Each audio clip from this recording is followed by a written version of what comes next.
Hello दोस्तों, नमस्कार।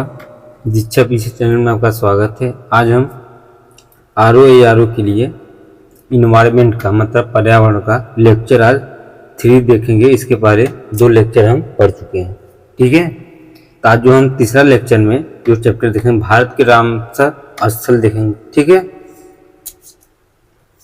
चलिए इसको आगे क्लास बढ़ाते हैं हम लोग। 2 फरवरी 2022 को विश्व आर्द्रभूमि दिवस के रूप में यह अवसर पर भारत की 2 नई आर्द्रभूमियों को अंतर्राष्ट्रीय महत्व की आर्द्रभूमियों की सूची में शामिल किया गया है। 2 उसमें आर्द्रभूमियां जोड़ी गई थी, वही हाल ही में 2 फरवरी 2022 को। कौन सा? एक खिजड़िया वन्यजीव अभ्यारण्य कहाँ पर है? जामनगर गुजरात में पड़ता है। दूसरा बखीरा वन्यजीव अभ्यारण्य ये संत कबीरनगर उत्तर प्रदेश में पड़ता है। आप लोग इसको दोनों अच्छे से देख लीजिए, क्योंकि एग्जाम में पूछने का चांस ज़्यादा है, क्योंकि अभी हाल ही में करंट में चर्चा में भी रहा है। इसके बाद 2 नई आर्द्रभूमियां को शामिल करने के बाद भारत में रामसर स्थलों की कुल संख्या कितना हो गई? तो 49। टोटल भी पूछ सकता है कि आर्द्रभूमियों में भारत में रामसर स्थलों की संख्या कुल कितना है, तो आपको बताना पड़ेगा 49, ठीक। भारत के 49 रामसर स्थलों के अंतर्गत 10,93,636 हेक्टेयर क्षेत्र आच्छादित है। वर्तमान में उत्तर प्रदेश में रामसर स्थलों की कुल संख्या कितना है? लगभग 10, जो कि भारत में सर्वाधिक है। टोटल सबसे ज्यादा कहाँ पर है? तो भारत में, अरे उत्तर प्रदेश में, ठीक है। राज्य रामस्थल कुल कितना है? 49 रामस्थल है। आंध्र प्रदेश मतलब कल्लेरू झील। इसके बाद असम में दीपोरी बील है। गुजरात में कौन कौन से रामसर स्थल हैं? जैसे थोल झील, नल सरोवर पक्षी स्थल, बधावन आर्द्रभूमि और खिजड़िया वन्यजीव अभ्यारण्य। इसके बाद हिमाचल प्रदेश में टोंग डैम झील, रेणुका दली झील और चंद्रताल दलदली झील। इसके बाद आपका जम्मू कश्मीर आता है। भूलर झील, होकेरा दलदली झील और सूरीनसर मानसर झील। इसके बाद लद्दाख है, तेसो मोरीर झील और शिवकर आर्द्रभूमि झील। देखिए इसमें ये यूटी बन चुका है, केंद्र शासित प्रदेशों का। इसके पहले ये राज्य था। केरल अष्टमुड़ी झील, संस्था मकोटा झील और बेम्बनाथ झील। मध्य प्रदेश मतलब एमपी में भोज आर्द्रभूमि है। उसके बाद महाराष्ट्र में नंदूर मध्यमेश्वर पश्चिम बिहार। उसके बाद लोनार झील पूछता भी करंट में। मणिपुर का लोकटक झील सभी को पता होगा लगभग। उड़ीसा में चिल्का झील और भीतरकनिका आर्द्रभूमि। उसके बाद पंजाब में हरिका झील या हरिके झील।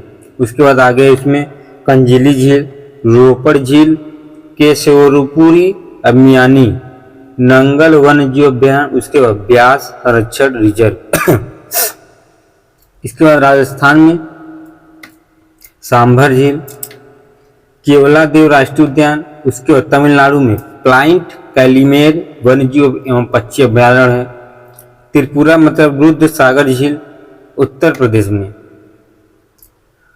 नवाबगंज पश्चिम बिहार, पुस्ता पार्वती अरगा पश्चिम बिहार, समन पश्चिम बिहार, समस्तपुरी पश्चिम बिहार और सांडी पश्चिम बिहार। सरसई नावल झील, ब्रिज घाट नरोरा मतलब ऊपरी गंगा नदी में है। सूर सरोवर हैदरपुर आर्द्रभूमि, बखीरा वन्यजीव अभ्यारण्य है। इसके बाद पश्चिम बंगाल में पूर्वी कोलकाता वेटलैंड। उसके बाद सुंदरवन वेटलैंड। उत्तराखंड में असम बैराज मतलब बिहार में कांवड़ ताल पश्चिम बिहार। हरियाणा सुल्तानगंज राष्ट्रीय पार्क भिंडावास वन्यजीव अभ्यारण्य है। उसके बाद मोटेक्स रिकॉर्ड क्या है? इसमें अंतर्राष्ट्रीय महत्व उन आर्द्रभूमियों को सूचीबद्ध किया जाता है कि जिनमें मानवीय अतिक्रमण और पर्यावरण प्रदूषण के कारण पारिस्थितिकी संकट उत्पन्न हो गया है। यह रामसर कन्वेंशन के अंतर्गत कार्य करता है।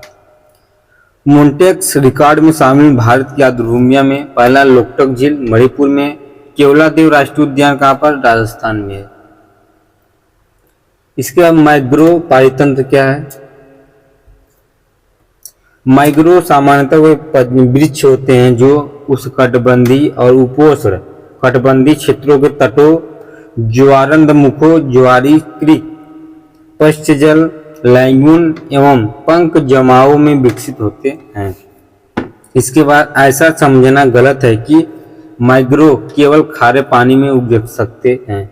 मैंग्रोव ताजा पानी में भी उग सकते हैं, लेकिन ताजा पानी में इनकी वृद्धि कम होती है। मैंग्रोव की विशेषताएं क्या है? सभी मैंग्रोव पौधे अपनी जड़ों से पानी का अवशोषण करते समय नमक की कुछ मात्रा को अलग कर देते हैं।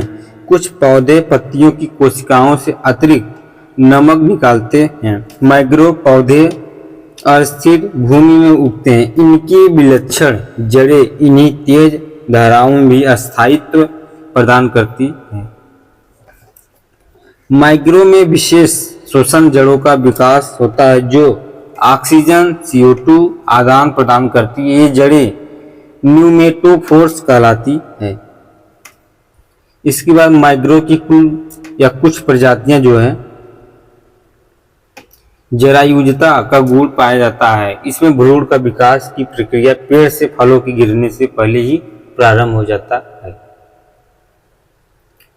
वाष्पोत्सर्जन या वाष्पोत्सर्जन द्वारा पानी के उत्सर्जन को रोकने के लिए मोटी चिकनी पत्तियां होती हैं। मैंग्रोव पौधों में ऐसी जड़ें पाई जाती हैं जो गुरुत्वाकर्षण के विपरीत बढ़ती हैं। मैंग्रोव पौधे समुद्र तटों के दलदल में ही नहीं, रेतीली एवं चट्टानी भूमि पर उग सकते हैं। इसके भारत में मैंग्रोव स्थल क्या है? तो उड़ीसा में चिल्का, भीतरकनिका, महानदी, स्वर्णरेखा, धमरा देवी और आदि। महाराष्ट्र में रत्नागिरी, देवगढ़, कुंडलिका, मुंबरा, दीवा और बेतरना, मालवन आदि। गुजरात में कौन कौन से मैंग्रोव स्थल पाए जाते हैं? कच्छ की खाड़ी में खंभात की खाड़ी, कच्छ की खाड़ी और खंभात की खाड़ी में। आंध्र प्रदेश में कोरिंगा, कृष्ण, पूर्वी गोदावरी। उसके बाद तमिलनाडु में पीचवरम, मुथुपेट, पुलिकट, रामनद और काजू वैली। अंडमान और निकोबार द्वीप में उत्तरी अंडमान निकोबार। केरल में बिम्बनाद, कन्नूर। कर्नाटक में कूड़ापुर, कारवार और मंगलोर। गोवा में गोवा। पश्चिम बंगाल में सुंदरवन।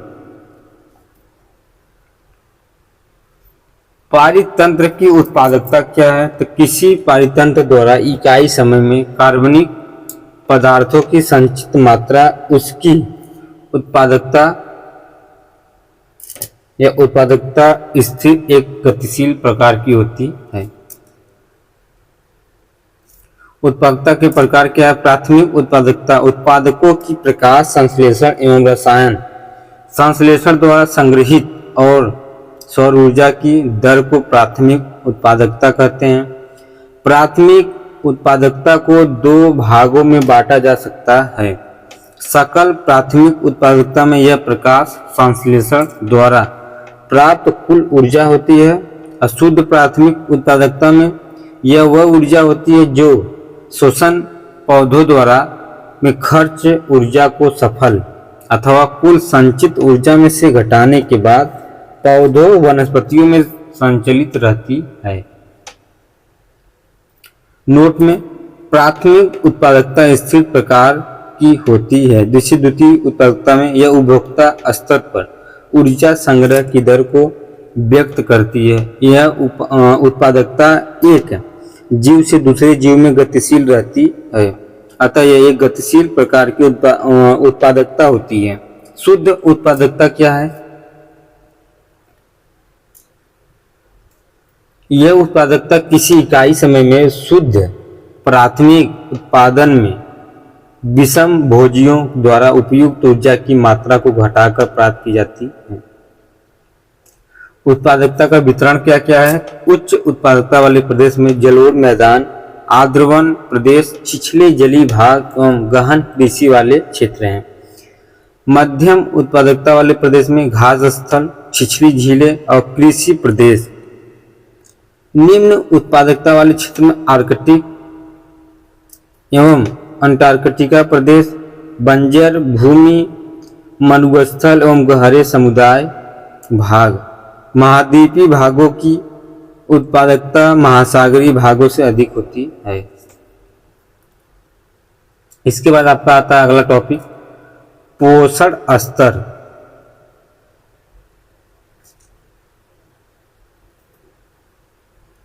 इसमें क्या है कि पारितंत्र में आहार पोषण पदानुक्रम एक कई स्तरों में संपन्न होता है।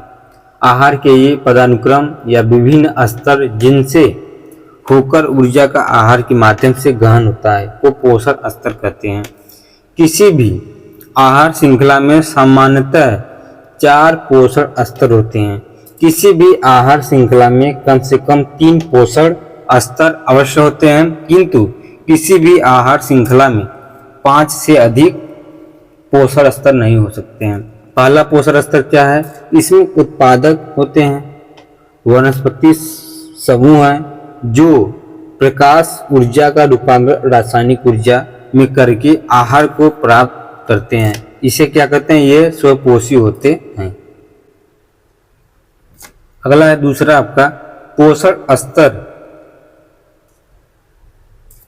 इसमें शाकाहारी प्राणी होते हैं जो भोजन प्राप्ति के लिए प्रथम स्तर के जीवों वनस्पति पर निर्भर करते हैं या रहते हैं, जैसे गाय, बकरी, हिरण, ऊंट, घोड़ा आदि।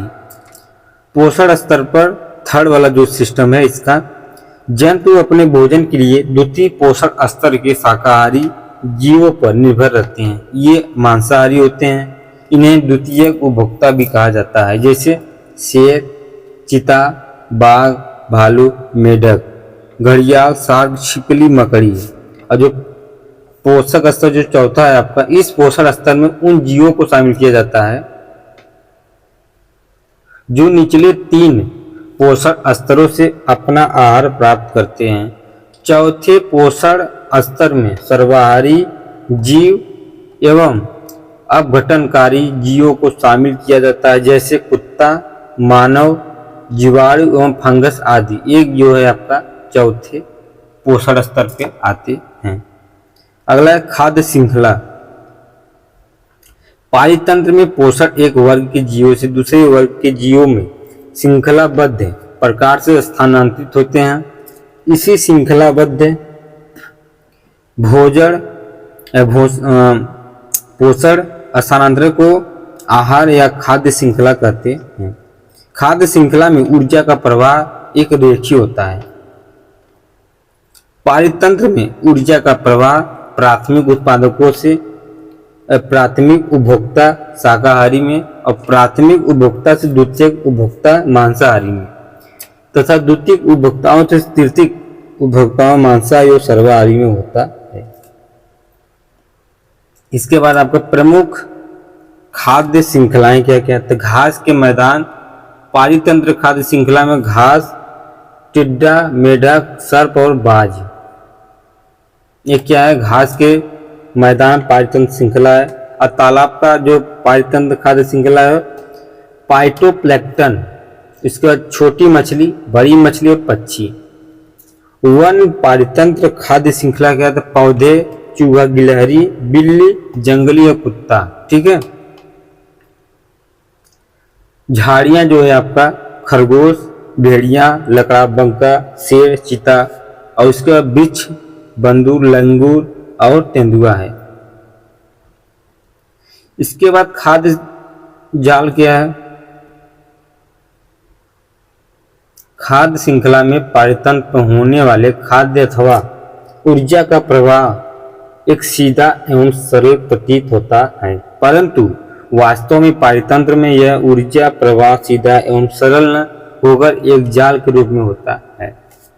जब संसाधनों की उपलब्धता एवं शाक भक्षियों एवं मांस भक्षियों की संसद या पसंद आदि के कारण सीधे खाद्य श्रृंखलाएं नहीं बन पाती हैं, अपितु ऐसी स्थिति में विभिन्न खाद्य श्रृंखलाएं आपस में जुड़कर एक जाल की निर्माण करती है। यह खाद्य जाल कहलाता है। उदाहरण के लिए एक ही पौधा एक ही समय में अनेक शाक भाजियों का आहार हो सकता है। घास पर खरगोश, टिड्डा, बकरी या गाय सभी निर्भर हो सकते हैं। अलग अलग ऋतुओं में शाक भाजियों, मांसपेशियों की पसंद भी बदल सकती है। जैसे हम गर्मियों में तरबूज एवं ठंड में नाशपाती खाते हैं। यदि प्रकृति में प्राथमिक उपभोक्ता शाकाहारी न होते तो उत्पाद वनस्पति अति प्रतिस्पर्धा और सघनता के कारण नष्ट हो जाते हैं। इसी प्रकार प्राथमिक उपभोक्ताओं का अस्तित्व द्वितीयक उपभोक्ताओं से जुड़ा है। पारिस्थितिकी पिरामिड क्या है? तो किसी भी परितंत्र के उत्पादकों एवं विभिन्न श्रेणी के उपभोक्ताओं की संख्या जो है जीव भार तथा संचित ऊर्जा में परस्पर एक प्रकार का संबंध होता है। इन संबंधों को जब चित्र रूप में दिखाया जाता है तो इन्हें पारिस्थितिकी तंत्र या पिरामिड कहते हैं।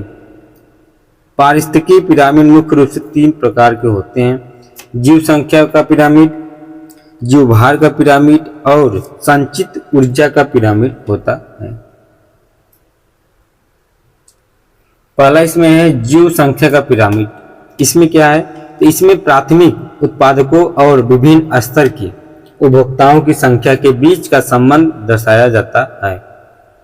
जीव संख्या का पिरामिड उल्टा एवं सीधा दोनों प्रकार का होता है। क्या? जीव संख्या का पिरामिड जो होता है उल्टा और सीधा दोनों प्रकार का होता है। सीधा जीव संख्या पिरामिड क्या है? तो इस पिरामिड में बढ़ते पोषण स्तरों के साथ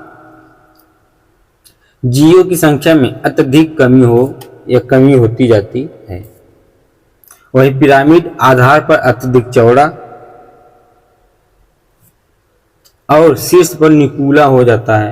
उदाहरण के लिए घास के मैदान, तालाब, फसल, पारितंत्र इत्यादि। उल्टा जीव संख्या पिरामिड क्या है? इसमें प्रत्येक पोषण स्तर पर संख्या में वृद्धि हो जाती है।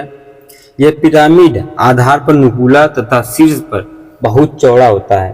उदाहरण के लिए वृक्ष पारितंत्र, वन पारितंत्र होता है। जीव भार का पिरामिड क्या है?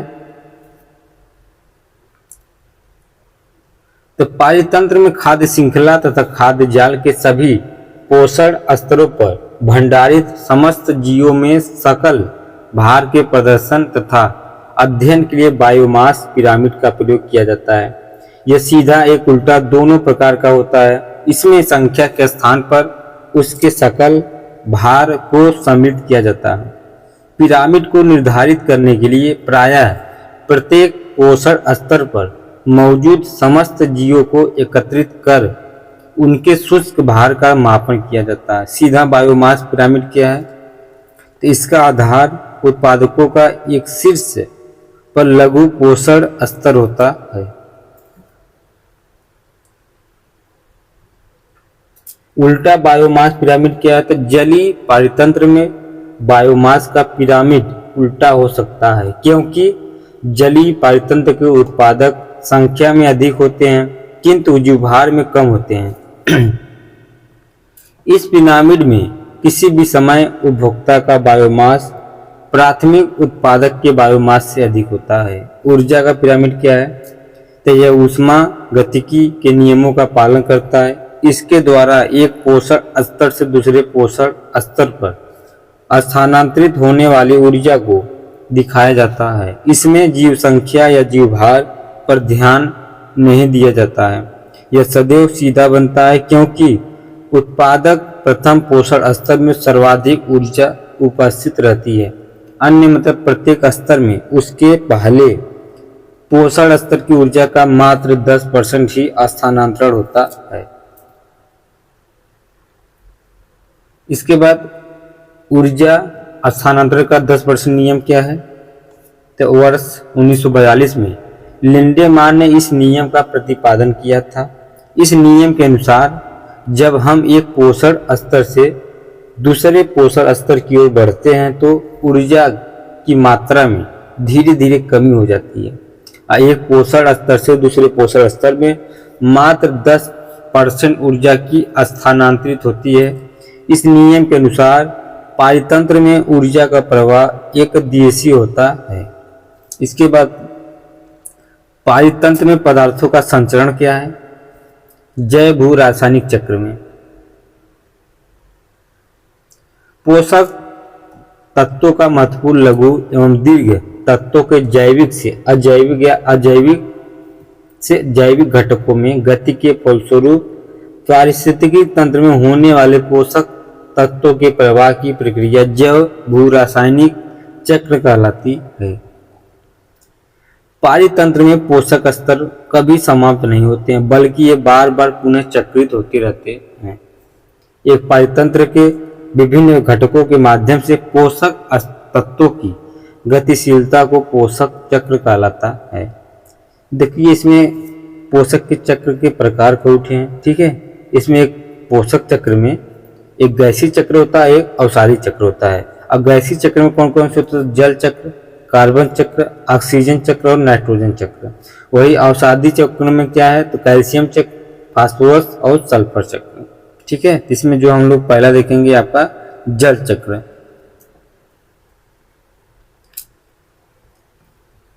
जल गैस या वाष्प ठोस या तरल रूप में पाया जाता है। जलाशयों मतलब झील, नदी और समुद्र से जल वाष्पीकरण क्रिया द्वारा वातावरण में जल वाष्प के रूप में परिवर्तित हो जाती है और वृक्षों द्वारा वाष्पोत्सर्जन क्रिया से वातावरण में मिल जाता है। इसके बाद यह जल वाष्प संघनित होकर बादलों में परिवर्तित हो जाती है और ऊंचाई पर कम ताप के कारण द्रवित होकर वर्षा के रूप में पृथ्वी पर आ जाता है।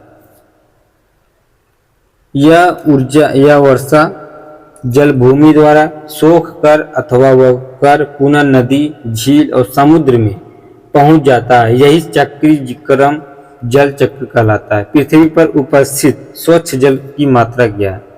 हिम या ग्लेशियर 75%, भूमिगत जल 24%, झील जो 0.3% और नदी 0.03% है। इसके बाद कार्बन चक्र क्या है? दूसरा आपका तो कार्बन वायुमंडल में प्रधानतः मतलब CO2 के रूप में पाया जाता है। जीव के शुष्क भार का लगभग 49% भाग कार्बन का बना होता है और समुद्र में लगभग 71% कार्बन विलय के रूप में विद्यमान है। ये सागरी कार्बन भंडार वायुमंडल में कार्बन डाइऑक्साइड की मात्रा को नियमित करता है। कार्बन चक्र समय सीमा के अनुसार दो रूप में पूर्ण होता है। कौन कौन से? एक अल्पकालीन चक्र और दूसरा का है दीर्घकालीन चक्र। अल्पकालीन कार्बन चक्र क्या है? तो यह चक्र अल्प समय में पूर्ण होता है और निरंतर चलता रहता है। कार्बन स्रोत जीवों द्वारा शोषण के माध्यम से निकाली गई है, जो CO2 ईंधन और लकड़ी के जलाने से वायुमंडल में पहुंची। CO2 ज्वालामुखी जैसी प्राकृतिक घटनाओं से वायुमंडल में पहुंची जो CO2 है। कार्बन चक्र प्रक्रिया मतलब विभिन्न स्रोतों से प्राप्त CO2 का प्रयोग पौधों द्वारा प्रकाश संश्लेषण क्रिया में होता है और कार्बोहाइड्रेट का निर्माण होता है। यह कार्बोहाइड्रेट के रूप में कार्बन पोषक या पोषण के विभिन्न स्तरों में होती हुई अपघटनकर्ताओं के माध्यम से पुनः वायुमंडल में मिल जाती है। दीर्घकालीन कार्बन चक्र यह चक्र कई सैकड़ों व हजारों वर्ष में पूर्ण होता है। कार्बन स्रोत क्या होते हैं? विभिन्न समुद्री जीवों के कैल्शियम कार्बोनेट के कवच हैं। कार्बन चक्र प्रक्रिया विभिन्न समुद्री जीव जिनका शरीर कैल्शियम कार्बोनेट मतलब CaCO3 का बना होता है, उनकी मृत्यु के पश्चात उनके कवच समुद्र की तली में इकट्ठा हो जाते हैं एवं दाब के कारण अवसादी चट्टानों के रूप में परिवर्तित हो जाते हैं। जब ये चट्टानें भूगर्भीय हलचल के परिणाम स्वरूप ऊपर आ जाती हैं तो अपक्षय एवं अपर्दन के माध्यम से कार्बन पुनः समुद्रों में पहुंच जाते हैं। इसके बाद नाइट्रोजन चक्र क्या है? तो पारिस्थितिकी तंत्र में नाइट्रोजन का अंतिम स्रोत जो है वायुमंडल में स्थित आणविक नाइट्रोजन है जिसका पौधों और प्राणियों द्वारा सीधा उपचार या चयीकरण नहीं किया जा सकता है। प्राकृतिक चट्टानों में नाइट्रोजन नहीं पाया जाता है, इसलिए मृदा निर्माण के समय नाइट्रोजन उपस्थित होता है। क्रियाविधि या नाइट्रोजन चक्र 2 चरणों में संपन्न होता है। पहला क्या है इसमें, तो नाइट्रोजन स्थिरीकरण या नाइट्रोजन से नाइट्रेट में परिवर्तन होना। दूसरा है विनाइट्रीकरण, मतलब नाइट्रेट से नाइट्रोजन में परिवर्तन होना। और नाइट्रेट या नाइट्रोजन स्थिरीकरण क्या है, इसके द्वारा वायुमंडल की स्वतंत्र आणविक नाइट्रोजन को नाइट्रेट में परिवर्तित कर पौधों द्वारा उपयोग करने लायक बनाया जाता है। यह क्रिया 2 चरणों में संपन्न होती है। पहला क्या है इसका, अमोनियाकरण, मतलब इस प्रक्रिया में वायुमंडलीय नाइट्रोजन अमोनिया में परिवर्तित हो जाती है। यह ऑक्सीजन की उपस्थिति में होता है और नाइट्रोजन यौगीकरण करने वाले जीवाणु अजोबैक्टर, क्लास्ट्रीडियम, एनाबीना, आलोसीरा और नास्टाक, राइजोबियम आदि जीवाणु हैं जो अमोनियाकरण एवं नाइट्रोजन स्थिरीकरण की प्रक्रिया में भाग लेते हैं। दूसरा नाइट्रीकरण में इस प्रक्रिया में अमोनिया का नाइट्रेट में परिवर्तन होता है। यह क्रिया भी 2 चरणों में संपन्न होती है। अमोनिया का नाइट्रेट में परिवर्तन क्या है, तो नाइट्रोसोमोनास जीवाणु द्वारा। नाइट्राइट का नाइट्रेट में परिवर्तन मतलब नाइट्रोबैक्टर जीवाणु द्वारा। विनाइट्रीकरण क्या है, इस प्रक्रिया में नाइट्रोजन स्थिरीकरण से प्राप्त नाइट्रेट को पहले नाइट्राइड में परिवर्तित किया जाता है, फिर नाइट्राइड को नाइट्रिक ऑक्साइड में बदला जाता है, बाद में क्रमशः नाइट्रस ऑक्साइड और फिर नाइट्रोजन में परिवर्तित कर दिया जाता है। विनाइट्रीकरण करने वाले जीवाणु जो है स्यूडोमोनास, मतलब इस प्रकार वायुमंडल की स्वतंत्र आणविक नाइट्रोजन पहले अमोनिया में फिर नाइट्राइड में और फिर नाइट्रेट में परिवर्तित होती है।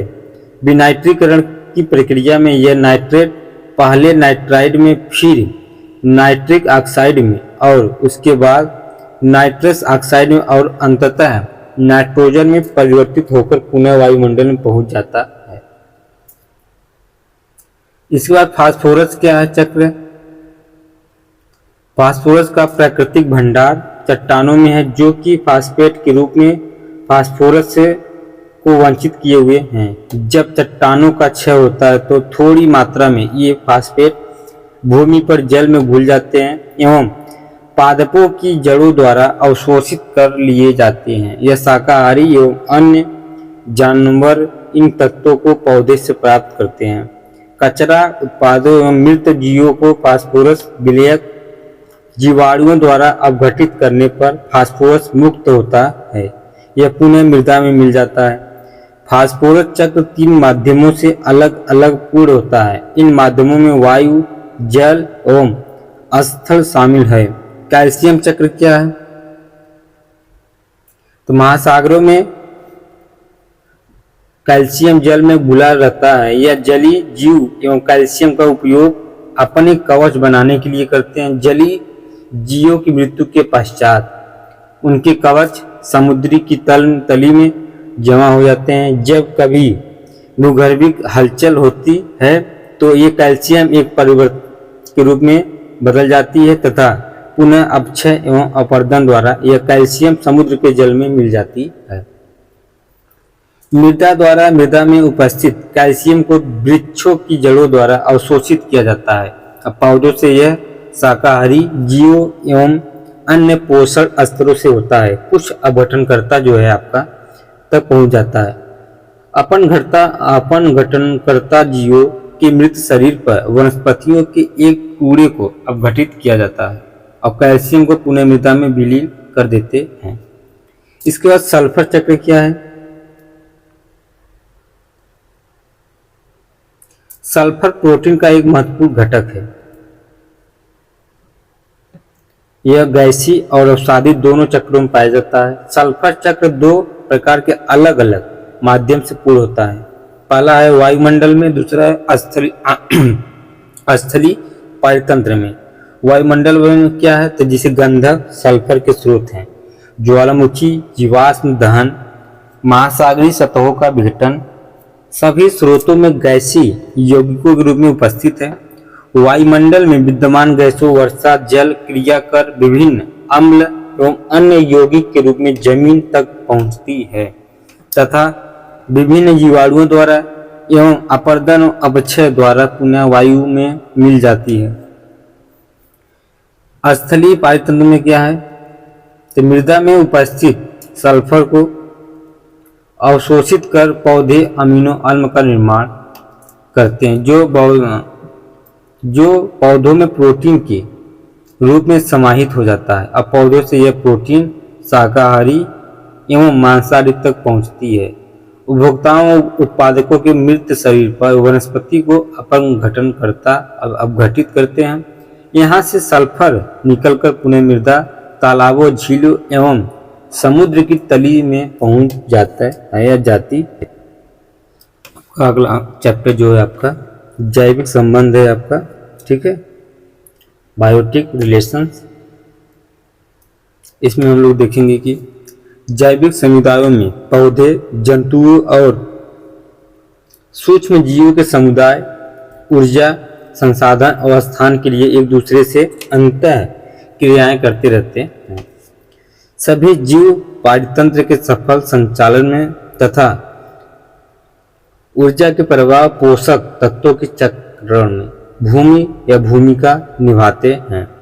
इसमें अंततः क्रियाएं मुख्यतः दो प्रकार की होती है। पहला है धनात्मक अंतःक्रियाएं, दूसरा है ऋणात्मक अंतःक्रियाएं। तो धनात्मक क्रिया में क्या है, इसमें दोनों सहयोगी अथवा एक सहयोगी लाभान्वित होते हैं, तो परंतु हानि किसी को भी नहीं होती। उदाहरण में सजीवता, सहोपकारिता, असहभोजिता और आदि सहयोगी हैं या सहयोग हैं। ऋणात्मक अंतःक्रियाएं क्या है, इसमें एक सहयोगी अपने लाभ के लिए दूसरे सहयोगी को हानि पहुंचा सकता है। अब प्रतिस्पर्धा, प्रतिजीविता या एलिलोपैथी या परजीविता। इसके बाद आपका धनात्मक अंतःक्रियाएं क्या क्या है, जैसे सजीवता क्या है, इसमें दोनों सहयोगी समान रूप से लाभान्वित होते हैं और हानि किसी को भी नहीं होता है। सहोपकारिता क्या, इसमें दोनों सहयोगी समान रूप से लाभान्वित होते हैं, किसी भी हानि नहीं होता है। उदाहरण के लिए जैसे लाइकेन, कवक और शैवाल। जो लाइकेन है इसमें कवक जलधारण कर सकते हैं किंतु भोजन नहीं बना सकते हैं। वही शैवाल जो है आपका भोजन बना सकते हैं किंतु जल धारण नहीं कर सकते। जो कवक होता है ये क्या है, आपका भोजन नहीं बना सकते हैं क्योंकि ये जल धारण कर सकते हैं, भोजन नहीं बना सकते हैं। वही शैवाल जो है आपका भोजन बना सकते हैं, जल ग्रहण नहीं कर सकते हैं। इसमें क्या है कि इस प्रकार कवक और शैवाल को जल उपलब्ध करता है और शैवाल कवक को भोजन उपलब्ध कराता है। मतलब कवक को भोजन उपलब्ध कराता है शैवाल, और शैवाल को एक जल प्रोवाइड कराता है। तो दोनों काम इसकी तरह चल जाता है। जैसे शैवाल कवक को भोजन उपलब्ध कराता है, अंततः दोनों लाभान्वित होते हैं। इसके बाद सहभोजिता क्या है, तो यह एक ऐसा संबंध है जिसमें केवल एक जीव लाभान्वित होता है तथा अपने सहयोगी को बिना नुकसान पहुंचाए उसके साथ अपना जीवन व्यतीत करता है। उदाहरण के लिए रेमोरा मछली तथा शार्क मछली, ये क्या सहभोजिता में आते हैं। रेमोरा मछली एक छोटी सी मछली होती है जो शार्क की निचली सतह पर उससे चिपकी रहती है और शार्क के भोजन से बचा खुचा कचरा खाती है। रेमोरा की मौजूदगी में शार्क को लाभ नहीं पहुंचाता या पहुंचता और न ही हानि पहुंचती है। आदि सहयोग क्या है, यदि दोनों ही सहयोगी भौतिक संबंध स्थापित किए बिना ही परस्पर लाभान्वित होते रहते हैं तो इसे आदि सहयोग कहते हैं। इसमें सहयोगी शारीरिक रूप से एक दूसरे से नहीं मिलते हैं। इसके बाद ऋणात्मक अंतःक्रियाएं क्या है, प्रतिस्पर्धा। इसमें दो या दो से अधिक सदस्यों के बीच स्थान, जल, खनिज, ऊर्जा एवं अन्य संसाधनों के लिए प्रतिस्पर्धा होती है। प्रतिजीविता क्या है? तो जटिल उपापचयी क्रियाओं द्वारा उत्पन्न वृद्धि रोधक विषाक्त रासायनिक पदार्थों के स्राव द्वारा जब एक जीव किसी दूसरे जीव की वृद्धि को पूर्ण रूप से या आंशिक रूप से रोक देता है तो उसे विरोधी अथवा प्रतिजीविता कहते हैं। इस क्रिया में अंततः किसी भी जीव को कोई लाभ नहीं होता है। उदाहरण के लिए जैसे पेनिसिलियम, क्लोडोस्पेरियम या स्ट्रेप्टोमाइसिन ऐसे सूक्ष्म जीव हैं जो अपने निकट विशेष रासायनिक पदार्थों का स्राव करते हैं और वहां उगने वाले अधिकांश पौधों और जीवाणुओं की वृद्धि में बाधक होते हैं। एलिलोपैथी क्या है? कुछ पादपों द्वारा एजिक रसायनों का स्राव होता है जो प्रतिस्पर्धी पौधों की वृद्धि को रोकने या मारने में सक्षम होते हैं। इस प्रकार के प्रभाव को एलिलोपैथी कहते हैं। परजीविता क्या है? ये विषमपोषी जीव को जो अपने परपोषी के शरीर से आहार प्राप्त करते हैं उसे परजीवी कहलाते हैं, जैसे अमर बेल। इसके बाद अनुक्रमण समुदाय में परिवर्तन क्या क्या है? समुदाय कभी भी स्थिर नहीं होते हैं, इसमें निरंतर समय और स्थान के साथ साथ परिवर्तन होते रहते हैं। अनुक्रमण सैकड़ों हजारों वर्षों में वानस्पतिक समुदायों की संरचना और आकार में आने वाली विभिन्नताओं को व्यक्त करता है। यह एकल पंथगामी पारिस्थितिकी समय में होने वाला वानस्पतिक परिवर्तन है। अनुक्रमण खाली भूमि का स्थान पर समय के साथ वानस्पतिक समुदायों के क्रम में होने वाले परिवर्तन है। अनुक्रमण क्रिया क्या है? जिसे न्यूडेशन नवीन समुदाय के आगमन के लिए खाली स्थान प्रदान करने की प्रक्रिया को न्यूडेशन कहते हैं। इसका आक्रमण मतलब बाहर से अनेक नई प्रजातियों का अनुक्रमण के क्षेत्र में अनाधिकार प्रवेश आक्रमण कहलाता है। इस प्रक्रिया में निकट क्षेत्रों से प्रकीर्णन के विभिन्न माध्यमों से फलों या बीजों के द्वारा अनेकों प्रजातियों का नए स्थान पर पहुंचकर उगना स्थापना कहलाता है। इसके बाद प्रतिस्पर्धा क्या है?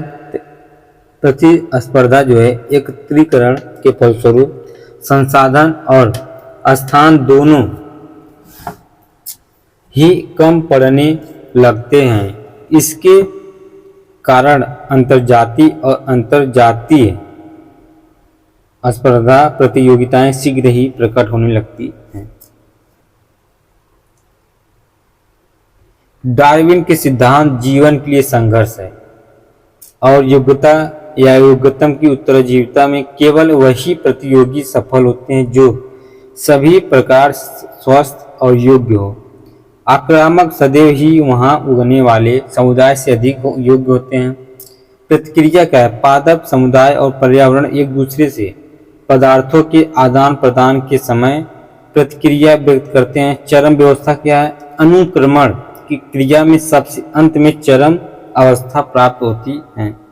निश्चित तौर पर यह कहा जा सकता है कि चरम अवस्था में समुदाय और पर्यावरण के बीच बहुत ही उचित आपसी सामंजस्य स्थापित हो जाता है, जिसके फलस्वरूप दोनों संतुलन को प्राप्त होते हैं। वह अवस्था संतुलन के लिए आवश्यक है।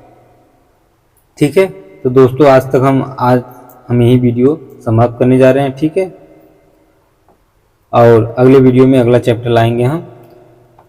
और आप लोग अच्छी से वीडियो देखते रहिए क्योंकि वीडियो की एग्जाम धीरे धीरे नज़दीक आ रहा है। आप लोग लगातार कंटिन्यू इसको देखते रहिएगा। ठीक है, अब हम जल्द ही हम टेस्ट सीरीज भी चालू करने वाले हैं, तो उसको आप लोग इसको अच्छे से रिवीजन करिए। उसके बाद कुछ किताब जो बताए थे आपको चैनल पे उसको ले लीजिए, पढ़ते रहिए और यहाँ वीडियो देखते रहिए और टेस्ट सीरीज जल्द ही जल्द हम करा देंगे। ठीक है, और जो भी सुझाव आप कमेंट में शेयर कर सकते हैं। धन्यवाद।